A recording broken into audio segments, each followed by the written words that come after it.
On voice வீடியோஸை like பண்ணுங்க, share பண்ணுங்க, சப்ஸ்கிரைப் பண்ணுங்க அண்ட் மறந்துடாம பெல் பட்டனை பிரஸ் பண்ணுங்க. தமிழ் உறவுகளுக்கு வணக்கம். இன்று நம்மோட இணைப்பில் இருப்பவர் the top political analyst from Tamil Nadu mister Sham அவர்கள். சார் வணக்கம், எப்படி இருக்கீங்க? வணக்கம், எப்படி இருக்கீங்க? நல்லா இருக்கேன் சார். சாட்டையை எடுத்து விட்டார் அண்ணாமலை அப்படின்ற மாதிரி இன்னைக்கு நிறைய நியூஸ்ல வந்து நிறைய பேர் எனக்கு வேற சாட்ல போட்டிருக்காங்க வாட்ஸ்அப்ல, உங்களை இன்டர்வியூ பண்ண போறோம் அப்படின்னு சொல்லிட்டு. எப்படி பாக்குறீங்க இந்த நிகழ்வுகளை? அண்ணாமலை அவர்கள் சுட்டிக்காட்டிய சில தவறுகள் சரிதான். இப்போ உதாரணமா எஃப்ஐஆர் எப்படி லீக் ஆச்சு, சட்டப்படி தவறு. அதே மாதிரி வந்து ஏன் சிசிடிவி கேமராக்கள் அனைத்தும் இயங்கவில்லை, ஏன் வந்து நிர்பயா ஃபண்ட் யூஸ் பண்ணல, இதெல்லாம் நியாயமான சரியான கேள்விகள். ஒரு எதிர்கட்சி அரசியல் அதில் பண்ணித்தான் ஆகணும். திமுக எதிர்கட்சியா இருக்கும்போது ஒரு 13 வயசு சிறுமி பாலியல் வழக்கில் கூட இதே மாதிரியான கேள்விகள் அவங்களும் கேட்டாங்க. ஆனா வந்து சாட்டையால் அடித்துக் கொள்வதுங்கிறது அது ரொம்ப பிற்போக்குத்தனமான அரசியல்ங்கிறதா என் கருத்து. என்ன காரணம்னா, 1910க்கு பிறகு தமிழ்நாடு அரசியல்ல சுயமரியாதை, பகுத்தறிவு, இந்த சிந்தனைகள்லாம் ரொம்ப வளர்ந்துருச்சு. திமுகவே 49 தான் வந்துச்சு. அதுக்கு முன்னாடி இருந்தே நமக்கு இந்த அரசியல் இருக்கு. இந்திய நல உரிமை சங்க காலகட்டத்தில இருந்தே இருக்கு. அப்போ தன்னைத்தானே உடலை வருத்திக் கொள்ளுதல், இது வந்து பக்தியில நம்ம பார்க்கிறோம். சூரசம்ஹாரம் வேற பண்றேன் அப்படின்னு வேற சொல்லி இருக்கிறாரு. 48 நாள் விரதம் இருந்து திமுகவை அழிக்க போறேன் அப்படின்ற மாதிரியும் சபதம் போட்டிருக்கிறாரு. விரதம் இருக்கிறத ஒரு உரிமை, திமுக அழிக்கிறது அழிக்காது வாக்காளர்கள் கையில இருக்கு. அதனால வந்து அது அண்ணாமலை கையில இல்ல. ஆனால் அண்ணாமலை என்ன மாதிரியான அரசியலை முன்னெடுப்பார் நான்லாம் நினைச்சேன்னா, ஒரு ஐபிஎஸ் ஆபீசரா இருந்து வராரு. இப்போ லண்டனுக்கு போய் சர்வதேச அரசியல் படித்தேன்றாரு. சாட்டையில் அடித்துக் கொள்வது சர்வதேச அரசியல்ல ஒரு பாடத்திட்டமா இருந்ததா என்ன? அவரோட ஓன் கிளாஸ்மேட்ஸே வந்து இதை பார்த்து, இந்த வீடியோக்களை பார்த்து என்ன நினைப்பாங்க? பிற்போக்குத்தனமான அரசியல்.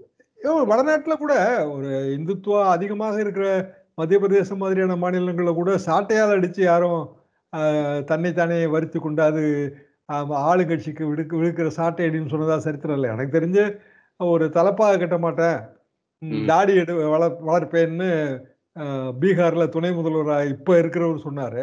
கடைசியில் அவரே தான் நிதிஷ்குமாரோட அமைச்சரவையில் துணை முதல்வர் ஆனாரு. அப்புறம் ஒரு நதிக்கரையில உட்கார்ந்து தலப்பாயெல்லாம் கட்டி தாடியெல்லாம் மலிச்சாரு.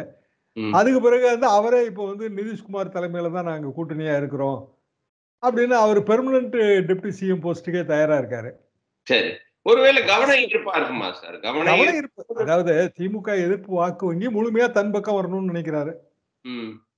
அதிமுகவுக்கு தான் இது வந்து ஆபத்து. ஆமா, எதிர்ப்பு வாக்கு வங்கியை முழுமையா வைத்திருந்தது எம்ஜிஆர் ஜெயலலிதா காலத்துல அதிமுக. 2019 பிஜேபி அதிமுக கூட்டணி இருக்கும்போது திமுக எதிர்ப்பு வாக்கு வங்கி இருந்துச்சு. ஏன்னா 22 சட்டமன்ற இடைத்தேர்தலில் 9 தொகுதியில வந்து அதிமுக ஜெயிச்சது. அப்போ மக்களவை தேர்தலில் ஜெயிக்கல, ஆனா 9 சட்டம் மக்களவை தேர்தலோட ஒரு தொகுதி ஜெயிச்சாங்க, தேனி. இப்ப 22 சட்டமன்ற இடைத்தேர்தலில் 9 தொகுதி ஜெயிச்சிருந்தாங்க. அது ஒரு மோசமான தோல்விகரமான கூட்டணின்னு நான் சொல்ல மாட்டேன். அது பிறகு கூட்டணி முறிஞ்சிருச்சு, பல்வேறு காரணங்கள். அண்ணாமலையும் எடப்பாடி பழனிசாமியும் ஒரே வாக்கு வங்கி, ஒரே கவுண்டர் இனம், இப்படியான பல காரணங்கள். இப்ப ஃபெவிகால் போட்டாலும் ஒட்டாதுங்கிற நிலைமையில தான் 2 பேரும் இருக்காங்க. அப்போ திமுக எதிர்ப்பு வாக்கு வங்கி தன் பக்கம் முழுமையா திரும்பணும் அப்படின்னா கவன ஈர்ப்பு தானே. அதை தாண்டி வேற இதுல என்ன இருக்கு? ஆனா நேற்றுக்கு அவர் பேசினதை பார்த்த உடனே எனக்கு முதல்ல தோணுனது என்ன அப்படின்னா, ஒருவேளை திருப்பி மதிமுகவோட சேர்ந்துருவாரோ அப்படின்ற மாதிரி ஒரு தாட் ப்ராசஸ் வந்துச்சு சார். ஏன் அப்படின்னா, அதிமுகவோடயா எப்படியாவது திமுக அழிச்சாகணும் அப்படின்னு சொல்றாரு. அவரால தனியா அழிக்க முடியாது, அதிமுகவும் தேவைப்படுது அதுக்கு.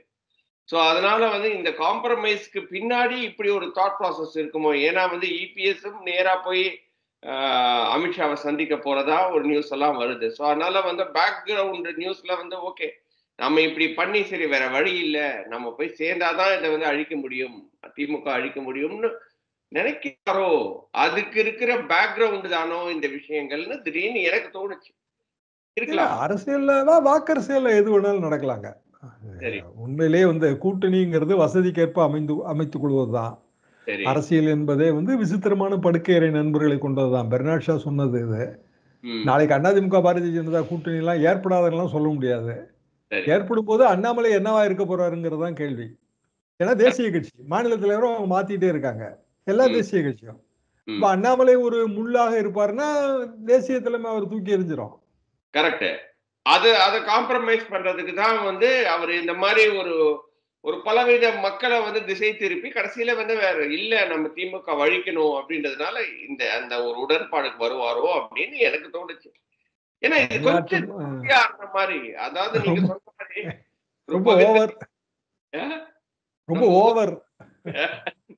ஆமா சார், ஆமா, ரொம்ப ஓவரா போயிடுச்சு. பட் இருந்தாலும் எஃப்ஐஆர் போட்டதுல வந்து நிச்சயமா அது தப்பு தானே சார்? தப்பு தாங்க, நிச்சயமா தப்பு தான். எஃப்ஐஆர் வந்து என்ன காரணம் அது போலீஸ் கமிஷனர் சொன்னாலும் அது ஏற்புடையது அல்ல. ஏன்னா எஃப்ஐஆர் வந்து லீக் ஆகக்கூடாதுங்கிறது தெரியும். சுப்ரீம் கோர்ட் தீர்ப்பு இருக்கு. 2012 நிர்பயா இன்சிடென்ட். அதுக்கு பிறகு ஜஸ்டிஸ் வர்மா கமிஷன் போடுறாங்க. வர்மா கமிஷன்ல வந்து பலதரப்பட்ட ஸ்ட்ரக்சரல் சேஞ்சஸ், லீகல் சேஞ்சஸ் ரெண்டையும் அவர் பரிந்துரைக்கிறாரு. லீகல் சேஞ்சஸ்ல இதெல்லாம் இருக்கு. ஸ்ட்ரக்சரல் சேஞ்சஸ்ல தான் பல்வேறு கல்வி நிலையங்கள் இங்கெல்லாம் கமிட்டி போடணுங்கிற இது பாஷ் கமிட்டி இங்கேயும் இருக்கு. அண்ணா யூனிவர்சிட்டிலுமே prevention of sexual harassment POSH POSH committee இருக்கு. அது செயல்பட்டுதான் தெரியல. ஆனா இப்ப என்ன சொல்றாங்க அப்படின்னா, இந்த பெண் முதல்ல பாஷ் கமிட்டி பேராசிரியர்கிட்ட தான் வந்து இந்த தகவலை சொன்னதாக இப்போ தகவல்கள் வருது. இப்போ கடந்த இன்னைக்கு மத்தியானத்துல இருந்து அந்த தகவல் வருது. பாஷ் கமிட்டி ஒர்க் பண்ணிச்சா இல்லையாங்கிறத நம்ம போக போக தான் கண்டுபிடிக்க முடியும்.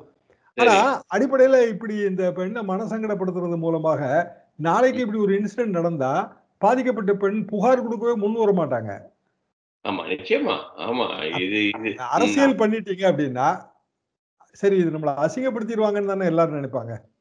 இது வந்து அதான் சார், அசிங்கப்படுத்தியாச்சு, அவ்வளவுதான். இதுல மாற்று கருத்தே கிடையாது. அதுக்கான பொறுப்பு ஏற்றுக்கொள்ள வேண்டியது எல்லா அரசியல்வாதிகளும் தான். இதுக்கு முன்பு திமுக அப்படி அரசியல் படுத்தினதும் மிகப்பெரிய தவறு தான். ஆமா, பட் ஆனா இந்த திமுக ஆட்சியோட அவல நிலை அப்படின்றும் பேசப்படுதே சார். இதை நீங்க எப்படி பாக்குறீங்க? உண்மையா வந்து ஏன்னா ஒவ்வொரு பர்சன் என்ன நினைக்கிறான்றத வந்து எப்படி கவர்மெண்டால பண்ண முடியும்? பட் இருந்தாலும் அந்த ஒரு ப்ரொடெக்டட் நேச்சர். அதாவதுங்க, ஒரு கவர்மெண்ட் வந்து குற்றங்களை 100% தடுக்க முடியாது. ஈவன் பெரிய டெவலப் ஆன வெஸ்டர்ன் கண்ட்ரீஸ்ல கூட அது நாட் பாசிபிள். ஆமா. ஆனா நம்ம எதை வச்சு கவர்மெண்ட் பெர்ஃபார்மன்ஸ் அனலைஸ் பண்ணுவோம்னா அந்த குயிக் ரெஸ்பான்ஸ் வச்சுதான், எவ்வளவு விரைவாக நடவடிக்கை எடுத்தாங்கிறத வச்சுதான். இந்த பர்டிகுலர் இதுல சம்பவம் நடந்த பிறகு கிட்டத்தட்ட ஒரு 30-35 மணி நேரம் கழிச்சு தான் அந்த பெண் வந்து, அதுவும் இப்ப என்ன சொல்றாங்கன்னா அவசர போலீஸ் 100க்கு தான் முதல்ல போன் பண்ணாங்க. அதுக்கு பிறகுதான் வந்து Kotturpuram all women police station கேம்பஸ்குள்ள போச்சு. கேம்பஸ்குள்ள போகும்போது அவங்களுக்கு இருந்த இடைஞ்சல், விசி இல்ல, விசியோட பெர்மிஷன் வாங்க முடியல.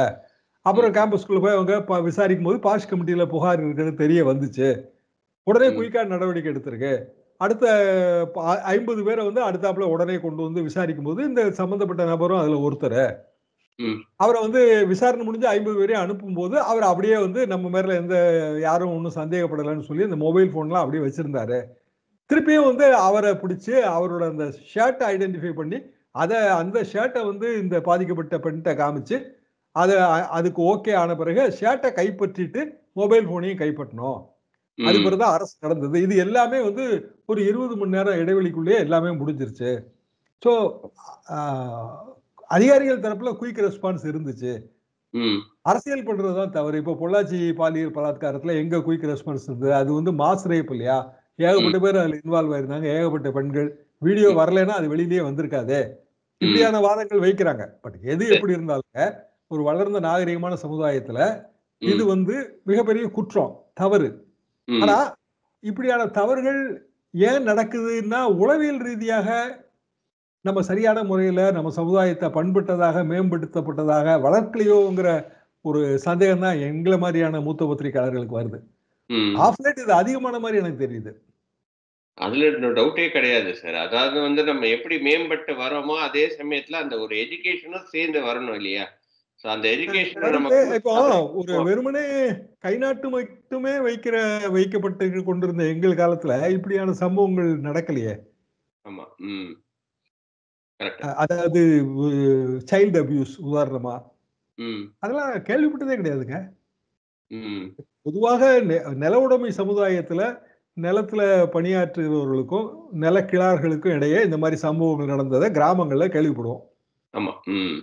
இதுதான் வந்து 1970 வரைக்கும் கூட நான் கேள்விப்பட்டது. நான் 70லயே விவசாய அதிகாரியா வந்து கிராமங்கள்ல பணியாற்ற போயிட்டேன்.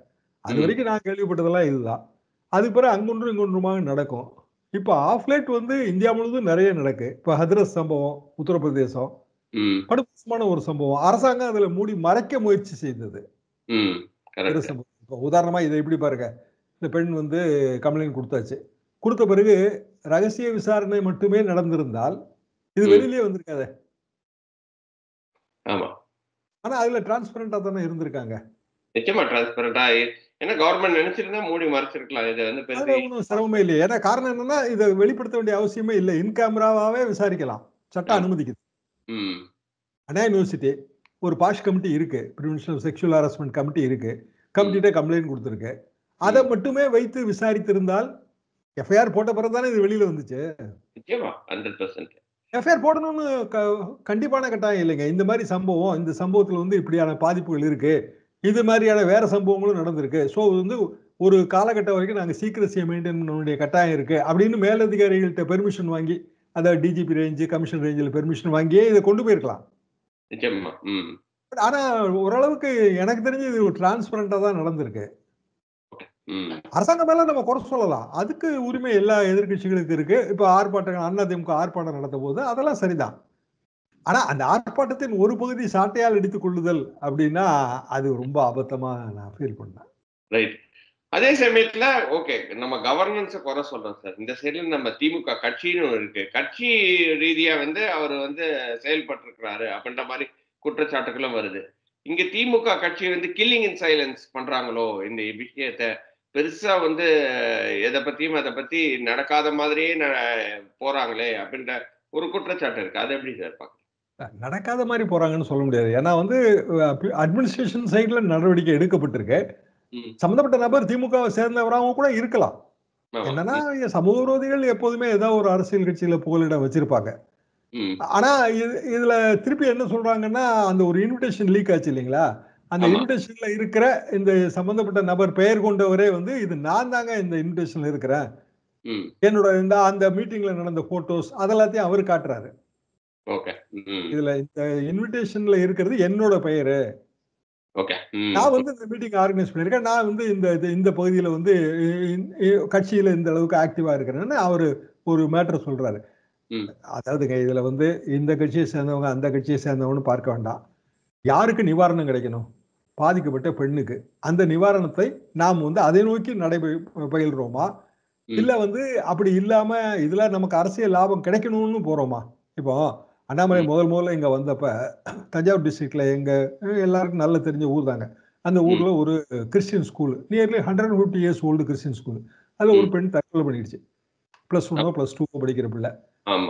இவர் என்ன பண்ணாருன்னா, அது மத மாற்றத்தின் கட்டாய மத மாற்றம், அதனால் விளைந்த தற்கொலைன்னு சொல்லி அங்க ஆர்ப்பாட்டம் எல்லாம் பண்ணி அந்த பெண் குடும்பத்துக்கு பண உதவி எல்லாம் பண்ணி கடைசியில சிபிஐ விசாரணை கேட்டு சிபிஐ விசாரணை கொடுக்கப்பட்டு தற்கொலை இல்லைன்னு வந்துருச்சு. அதுக்கு பிறகு அண்ணாமலை அதுக்கு வருத்தம் தெரிவிச்சாரா, மன்னிப்பு கேட்டாரா? இது அவர் வந்த காலத்துல ஆரம்பத்துல ஒரு 3 வருஷத்துக்கு முன்னாடி நடந்த சம்பவம். அப்போ அண்ணாமலை சென்சேஷனல் பாலிடிக்ஸ் பண்றதுங்கிற ஒரு முடிவோடயே இருக்கிறாரு. சென்சேஷனல் பாலிடிக்ஸ்னா இந்த குறிப்பிட்ட மேட்டர்ல அப்படி சென்சேஷனல் பாலிடிக்ஸ் பண்ணும்போது அது அந்த பெண்ணோட குடும்பம், அக்கம் பக்கத்தினர், உற்றார் உறவினர் எல்லாரையுமே பாதிக்கும். Thank you very much. உங்க நேயர்கள் உங்களுக்கு எல்லாருக்கும் என்னோட புத்தாண்டு நல்வாழ்த்துக்கள். புத்தாண்டு நல்வாழ்த்துக்கள் சார். தேங்க்யூ.